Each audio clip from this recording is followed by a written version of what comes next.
होलिका दहन की गाथा सुने। असुर राजा की बहन होलिका को भगवान शंकर से ऐसी चादर मिली थी जिसे ओढ़ने पर अग्नि उसे जला नहीं सकती थी। होलिका उस चादर को ओढ़कर प्रहलाद को गोद में लेकर चीता पर बैठ गई। देव योग से यह चादर उड़ कर प्रहलाद के ऊपर आ गिरे, जिससे प्रहलाद की जान बच गई और होलिका जल गई। गाथा के अनुसार हिरण्यकश्यप भगवान विष्णु से घोर शत्रुता रखता था।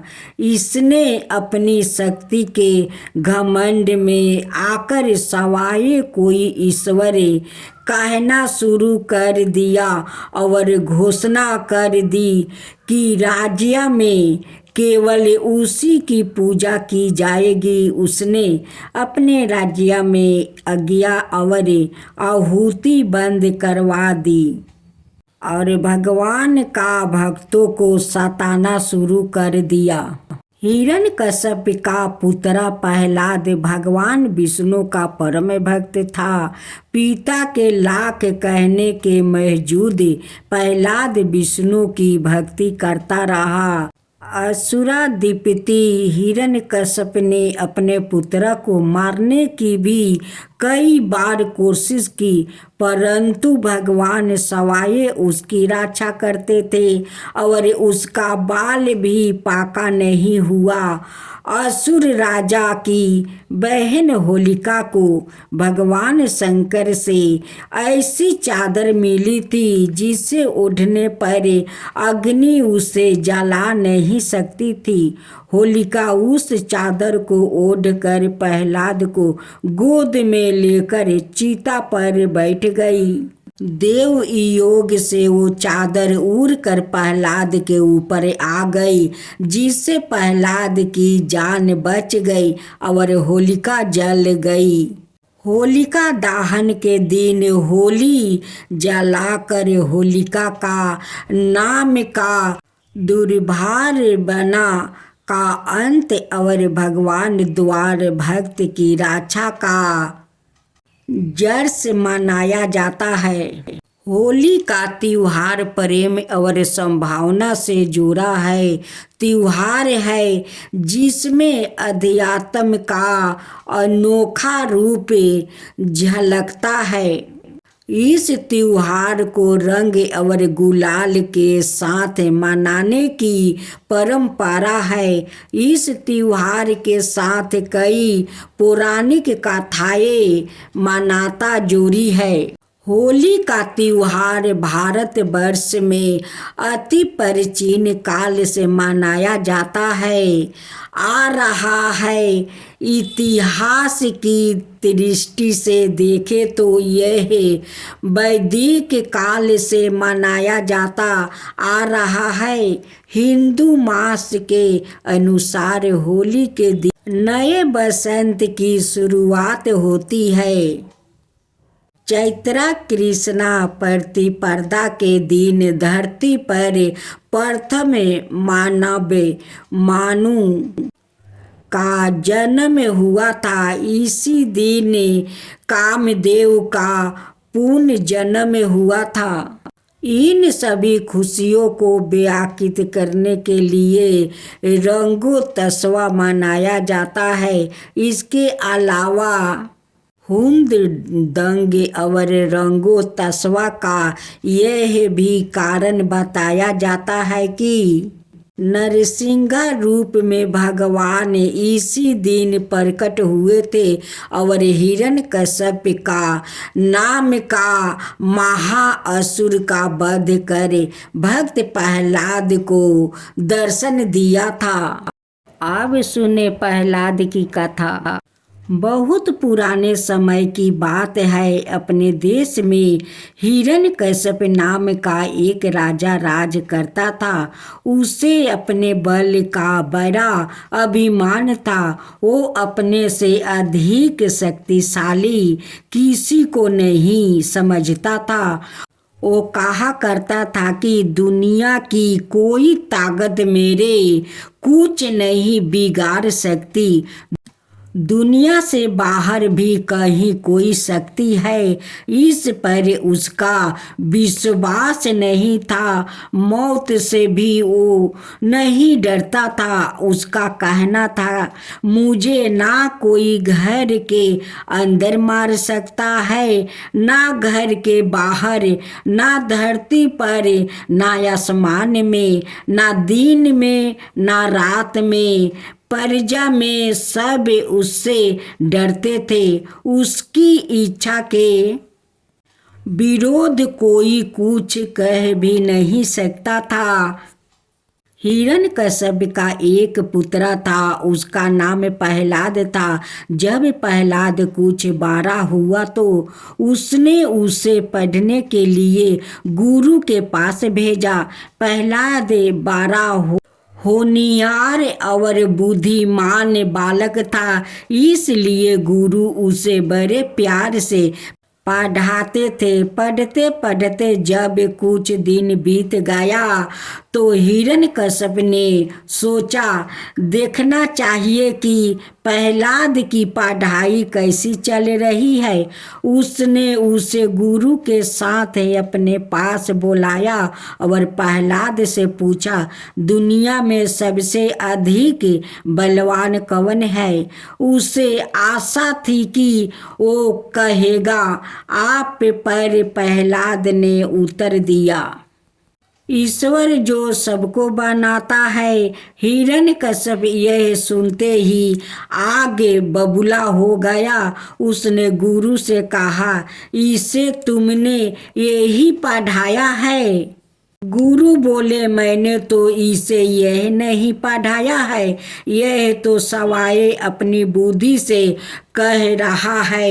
हिरण्यकश्यप ने कहा, इसे ले जाओ और ठीक से शिक्षा दो। इसकी यह मूर्खता की बातें मुझे पसंद नहीं है। गुरु जी बेचारा प्रहलाद को लेकर चले गए और उसे सारी विद्या पढ़ाने लगे। वो उसे पढ़ाने में कई ईश्वर का नाम भी नहीं आने देते थे। इस प्रकार पढ़ते पढ़ते जब काफी दिन बीत गया तो फिर हिरण्यकश्यप ने प्रहलाद को अपने पास बुलाया और उससे प्रश्न किया, दुनिया में सबसे बलवान कौन है? प्रहलाद ने फिर वही उत्तर दिया, ईश्वर है। हिरण्यकश्यप के तन बदन में आग लग गया। उन्होंने क्रोध में भर कर कहा, ईश्वर ईश्वर किस चिड़िया का नाम है? तू मेरे बल को नहीं जानता है। प्रहलाद ने कहा, जानता हूँ कि आप बलवान हैं, पर आप से भी बलवान एक शक्ति और है, उसी का नाम ईश्वर है। हिरण्यकश्यप ने कहा, यह ढीठ बालक, ऐसे ठीक नहीं होगा। जब अभी से यह हाल है तो आगे चलकर क्या करेगा? इससे तो बिना संतान के होना अच्छा है। इसे अपना बल दिखा ही दूं। उसने अपने 2 मोटे तगड़े नौकरों को एक साथ आवाज दी। दोनों उसके सामने आकर खड़े हो गया। हिरण्यकश्यप ने बिजली की तरह तड़क कर कहा, इसे ले जाओ, अभी दूर ले जाकर किसी गहरे समुद्र में फेंक देना और पत्थर मार मार कर डुबा देना, तब यह मेरे बल को समझ पाएगा। नौकरों ने बढ़कर प्रहलाद को अपने दोनों हाथों में पकड़ कर उठा लिया। उन्होंने उसे ले जाकर गहरे समुद्र में फेंक दिया और किनारे पर खड़े दूर से पत्थर फेंक कर मारते रहे। जब प्रहलाद उन्हों समुद्र में दिखाई नहीं दिया तब उन्होंने समझ लिया कि वो मर गया। वो नौकर लौट आए और राजा को यह समाचार सुना दिया। पर प्रहलाद जब नौकर पत्थर फेंक कर मारते थे पानी में डूब जाता था, इसलिए एक भी पत्थर की चोट उसको नहीं लगी। हाथ पैर मार कर तैरना वो अपने आप जान बचाने की कोशिश करते हुए सीख गया था। वो बार बार डूबते और तैरते हुए कुछ दूर जाकर समुद्र के किनारे पर बाहर निकल आया। एक दिन शाम के समय हिरण्यकश्यप अपने घर के बाहर बरमेद में बैठे हुए थे कि प्रहलाद उसके सामने आकर नीचे अंगना में खड़ा हो गया। हिरण्यकश्यप को बड़ा आश्चर्य हुआ। उसने पूछा, तू बच कैसे गया? प्रहलाद ने कहा, ईश्वर की दया से। हिरण्यकश्यप मुंह बिगाड़ कर बोला, फिर वही ईश्वर ईश्वर कहाँ तेरा ईश्वर है? क्यों, तूने उसे देखा है? प्रहलाद ने कहा, देखा तो नहीं, पर ऐसी कोई जगह नहीं जहाँ वो मौजूद ना हो। हिरण्यकश्यप ने कहा, तो क्या वो यहाँ भी मौजूद है? प्रहलाद ने कहा, हाँ, वो दुनिया की हर चीज में हर समय मौजूद रहता है। हिरण्यकश्यप ने और कोई चीज सामने ना पाकर बरमेद के खंभे की ओर इशारा करके पूछा, तो क्या वो इस खंभे में भी है? प्रहलाद ने जोर देकर कहा, हाँ। हिरण्यकश्यप प्रहलाद की इस हाँ को सुनते ही क्रोध होकर अपने से बाहर हो गया। उसने खड़े होकर अपनी पूरी ताकत से दोनों हाथों से खंभे में धक्का मारा और बोला, देखा कहाँ है इसमें ईश्वर? खंभे बीच में से आधे टूका कर दूर जा गिरा। टूटे हुए खंभे का आधे ऊपर का भाग उसके ऊपर आ गिरा। उसका सिर चकनाचूर हो गया और सारे शरीर लहूलुहान हो गया। वो यही दब कर मर गया। उस समय सूरज डूब रहा था। ना दिन था ना रात। वो ना घर के अंदर था ना बाहर अंगना में और ना धरती पर था। ना आकाश में ना दिन था ना रात था। उसी का बीच में विष्णु भगवान नरसिंह रूप धारण करते हुए हिरण्यकश्यप को अपना जांघे पर राख कर उनकी कलेजे में अपना नाखून से मार देते हैं। प्रहलाद दंडवत करते हुए नरसिंह भगवान को प्रणाम करते हैं। नरसिंह भगवान उन्हें आशीर्वाद देते हैं। उसे उठाकर अपना गोद में बैठा लेते हैं। नरसिंह भगवान की जय हो, नरसिंह भगवान की जय हो, विष्णु भगवान की जय हो, विष्णु भगवान की जय हो। आज सुने फागुन पूर्णिमा व्रत कथा। हर साल बुराई पर अच्छाई की जीत की याद के रूप में फागुन पूर्णिमा तिथि पर होलिका दहन किया जाता है। होली का यह पावन पर्व मनाया जाता है। फागुन पूर्णिमा पर विष्णु और लक्ष्मी जी की पूजा व्रत आदि करने का जितना महत्व है उतना ही महत्व इस दिन फागुन पूर्णिमा की पौराणिक कथा का पाठ करने का है। मनाता है कि यह कथा सुनने से यश कीर्ति धन धनाये और संतान सुख प्राप्त होता है। और प्राणोपरात वैकुंठ धाम की प्राप्ति होती है। अब सुने भरत कथा। महर्षि कश्यप की पत्नी दक्ष पुत्री दीति के गर्भ से हिरण्यकश्यप और हिरण्ययक्ष का जन्म हुआ। दोनों ही महाबलीशाली थे। फल स्वरूप देवताओं को पराजित करके दोनों भाइयों ने स्वर्ग पर अपना अधिकार कर लिया। उनके अत्याचार से देवलोक में हाहाकार मच गया। अंत भगवान विष्णु ने बारह अवतार लेकर हिरण्ययक्ष का वध कर दिया। अपने भाई की मृत्यु से क्रोध हिरण्यकश्यप भगवान विष्णु को अपना शत्रु मान बैठा और उसने प्रतिशोध लेने के लिए भगवान ब्रह्मा की तपस्या करने लगा। उधर हिरण्यकश्यप की अनुपस्थित में देवताओं ने दैत्यों पर आक्रमण कर दिया और स्वर्ग पर पुनः अपना अधिकार प्राप्त किया। हिरण्यकश्यप की पत्नी कयाधु उस समय गर्भवती थी, जिसे देवराज इंद्र ने बंदी बना लिया। वो कयाधु को लेकर अमरावती जा रहे थे। तभी मार्ग में उन्हें देव ऋषि नारद मिल गया। नारद जी इंद्र के साथ कयाधु को देखकर बोले, देवराज आप इसे लेकर कहाँ जा रहे हैं?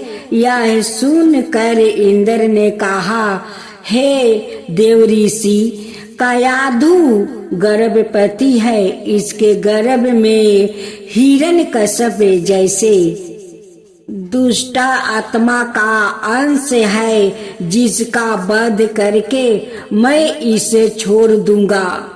इस पर देव ऋषि नारद बोले, इसके गर्भ में तो श्री नारायण का परम भक्त है, अंत इसे छोड़ दो। इंद्र नारद मुनि की यह बात सुनकर देवराज ने कयाधु को छोड़ दिया।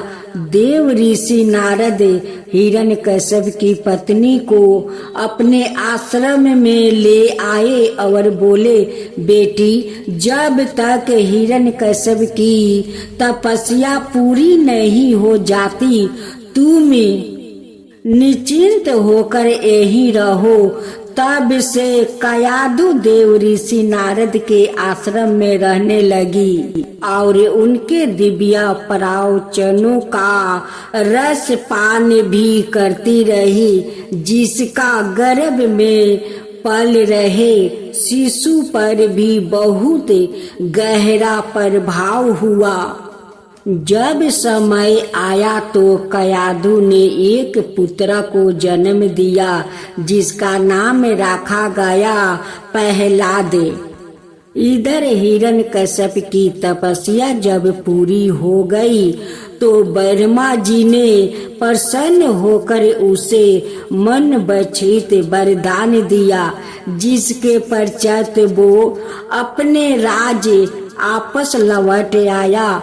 कयाधु भी प्रहलाद को लेकर अपने पति के पास चली आई। प्रहलाद जब थोड़े बड़े हुए तो एक श्रेष्ठ गुरु के मार्गदर्शन में उनकी शिक्षा का प्रबंध किया गया। एक दिन जब हिरण्यकश्यप अपने समस्त मंत्रियों के साथ बैठे हुए थे, तभी प्रहलाद अपने गुरु के साथ वहां आए और पिता को कृतज्ञता पूर्वक प्रणाम किया। यह देख कर हिरण्यकश्यप अति प्रसन्न हुआ और बोला, वस्त प्रहलाद, तुमने अब तक की शिक्षा के दौरान कौन सी सबसे अच्छी बात सीखी है? मुझे बताओ। यह सुनकर प्रहलाद ने कहा, पिताश्री, मैंने अब तक जो सबसे अच्छी बात सीखी है वो यह है कि जो यादे मध्याय और अंत से रहित अजन्मा है, इस जगत के पालनहार है, दीन दुखियों के स्वामी है, उन श्री हरि को मैं बारंबार प्रणाम करता हूँ। ये बात सुनकर हिरण्यकश्यप क्रोध से लाल हो उठा। उसने प्रहलाद को गुरु पर चीखते हुए कहा, अरे मूर्ख ब्राह्मण, तूने मेरा इस बालक को मेरे परम शत्रु का गुणगान करने की शिक्षा क्यों दिया? प्रहलाद के गुरु ने कहा, दैत्यराज, आप क्रोध त्याग दो, या बातें मैंने आपके पुत्र को नहीं सिखाई है। सुनकर हिरण्यकश्यप आश्चर्यचकित हो गया और बोला, पुत्रा, बताओ तुम्हें यह उपदेश, यह शिक्षा किसने दिया है? प्रहलाद बोले, हृदय में स्थित भगवान विष्णु ही तो संपूर्ण संसार के उपदेशक है, उनके अतिरिक्त कोई किसी को कुछ नहीं सिखा सकता है। यह सुनकर हिरण्यकश्यप क्रोध से पागल हो उठा और बोला, अरे मूर्ख, मेरे सामने या विष्णु कौन है? तू क्यों बार बार उस दुष्ट का नाम ले रहा है? क्या तू इसका परिणाम जानता है? हिरण्यकश्यप ने प्रहलाद को बहुत समझाया, मृत्यु दंड का भय दिखाकर भी विष्णु भक्ति से दूर करना चाहा, परंतु प्रहलाद के मन से भगवान विष्णु के प्रति श्रद्धा तनिक भी कम नहीं हुई। इसके पश्चात क्रोधित हिरण्यकश्यप ने अपने सेवकों को आज्ञा दी कि इस दूर आत्मा को मौत के घाट उतार दो। इस शत्रु प्रेमी से मुझे कोई लाभ नहीं है। यह कपूत तो अपने ही कुल का नाश कर देगा। दैत्यराज हिरण्यकश्यप की आज्ञा अनुसार उसके सैनिकों ने प्रहलाद पर तरह तरह के अत्याचार किया और उन्हें मारने का प्रयास किया, परंतु हरि कृपा का कारण वो सब प्रहलाद का बाल भी पाका करने में असमर्थ रहे। हिरण्यकश्यप यह सब देखकर बहुत क्रोधित हुआ। अंत उसने अपनी बहन होलिका को आदेश दिया कि वो प्रहलाद को गोद में लेकर अग्नि में बैठ जाए, क्योंकि होलिका को यह वरदान प्राप्त था कि अग्नि से उसे कोई हानि नहीं होगी। अपने भ्राता का आदेश मानकर होलिका भक्त प्रहलाद को अपनी गोद में लेकर अग्नि में बैठ गई। उस समय प्रहलाद हाथ जोड़कर आंखों बंद करे निरंतर प्रभु ध्यान में मगन रहे और नारायण नारायण का जप करते रहे। हरि कृपा के फल स्वरूप प्रहलाद अग्नि में बैठकर भी सकुशल बाच गया, किंतु होलिका उसी आग में जलकर भस्म हो गई। विष्णु भगवान की जय हो, विष्णु भगवान की जय हो।